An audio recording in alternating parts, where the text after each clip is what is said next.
Hi, this is Mark from LongIslandWatch.com, and today we're going to be talking about Orient watch part numbers. On the tag, what do all those characters mean? So one of the biggest questions that we get about Orient is, a customer will say, I was looking around online and I found an Orient Ray that's an FEM 6500CD, and I found an Orient Ray that's a CEM 6500CD. Are they different? Are they the same? And the answer is they are the same. So when you're looking at an Orient part number, that first character, it's usually either a C, an F, or an S. Really does not mean much as the watch is concerned. Likewise, the last character, in this case a 9, is a distributor code, which again has no actual bearing on what the watch is. So for an Orient Blu-ray on a rubber strap, the true part number would be gotten just by eliminating the first and last. EM 6500CD tells you this is an Orient Ray on rubber with the blue dial. Similarly, this is a black Mako on a bracelet. The real part number here is EM 65001B. Whether there's a C in front or an F, it does not matter. The only place that first digit will actually mean something is, say, on an Orient Star or an Orient M-Force, because those are made in Japan. And that's assigned a factory code of S. And S does denote that the watch was made in a Japanese factory. The other two Orients I showed you before are not made in Japan. The movements are made in Japan, but the watch itself is not. So that's what this S signifies. S is the Japanese factory. But again, we have an arbitrary letter at the end. Here it is. It's a 0. Arbitrary character. It's a 0. The Blu-ray had a 9. The black Mako had a W. It means nothing as far as the watch is concerned. So let's break down the part number and what the actual characters mean. So as I said, the first F really means nothing. It's a factory code. It can be a C. It can be an F. It's not made in Japan, but other than that, it does not mean anything to us. Next two letters we see are EM. EM is Orient shorthand for the movement that's in the watch. You can review this online. There's a website, watchmandan.com, and he has a good reference list of the Orient movements, what EM means, ER, DA, all those movements. It means what caliber is in the watch. So these two watches obviously have the same movement in it, thus they get the same EM letters. The next you see is 65, which both are 65s, the Ray and the Mako.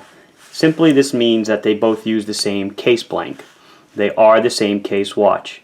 They may look different, the dials are different in the hands, and etc., but they are cut from the same case. You can see the cases are the same.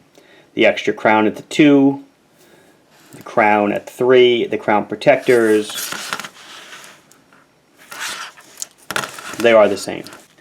So after the case blank number, we have 00C and 001.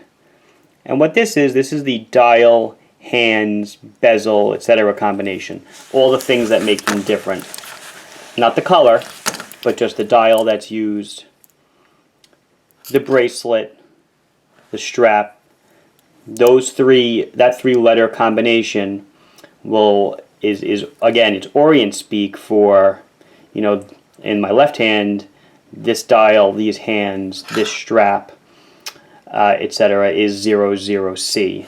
And in my right hand, 001, it's this bracelet, it's that dial, that bezel, etc. And then the only thing that's left is dial color, and that's the last digit. This is a D and this is a B. D is generally Orient blue, B is black, M is orange, W is white, H is maroon. It goes all over the place, but that's the last character on here.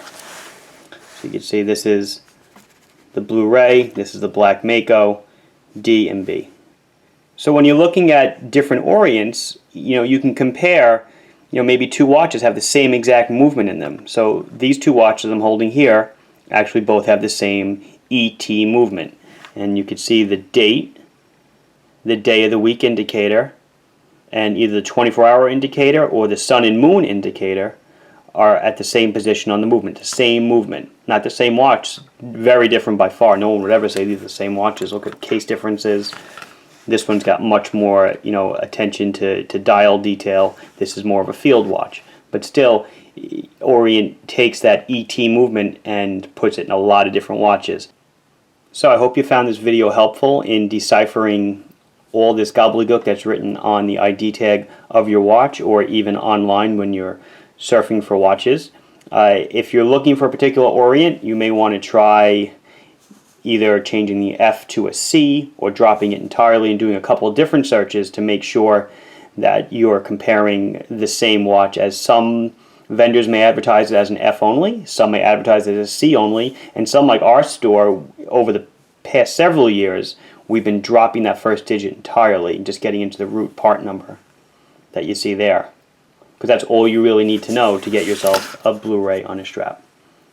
If you have any questions or comments, please put them below, and I will be sure to answer them. Thank you. This has been Mark from LongIslandWatch.com.